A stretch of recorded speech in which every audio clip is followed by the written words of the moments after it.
It's finally time to name our favorite segment of VHS 99, and that honor goes to Suicide Bid. Beware, there are major spoilers ahead.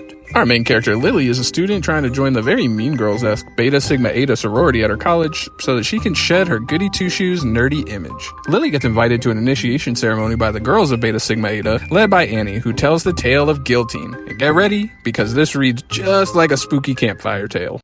20 years ago, a girl named Guillotine was invited to join this sorority, but her initiation was to be buried alive for a night in the cemetery. But after her sisters forgot about her for an entire week, they returned to the coffin and found it was empty. They say that she crawled down to the underworld, but if you listen closely at night in the cemetery, you can still hear a knocking. It's Guillotine looking for others to join her.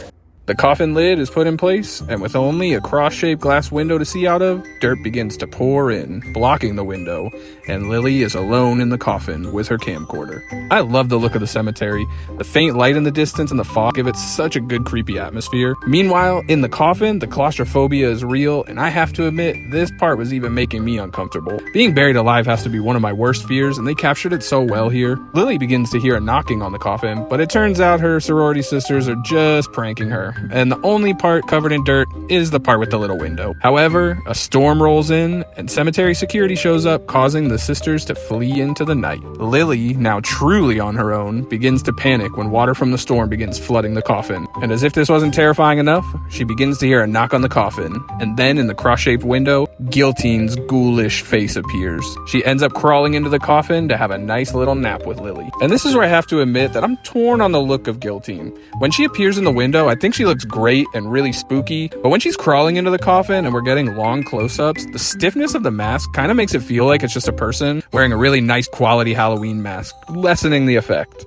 The next morning, the girls return to the grave, and you can feel the dread in the air when they see that it's completely filled with water. Even though they're unable to find a body in the grave, they all fear they caused the death of their classmate and agree to never speak of this again, even though one of them is recording all of this. We jump forward, and now all the sisters are in coffins of their own. Then Lily appears in Annie's coffin, looking a little ghoulish herself now, and explains that she made a deal with Guillotine to deliver her more sisters so she can make an undead sorority of her own. And with that, Guillotine shows up to give one last jump scare. This segment really delivered for me. It was like an episode of Tales from the Crypt or Are You Afraid of the Dark? And the crushing atmosphere inside that coffin actually had me feeling a little claustrophobic from my couch.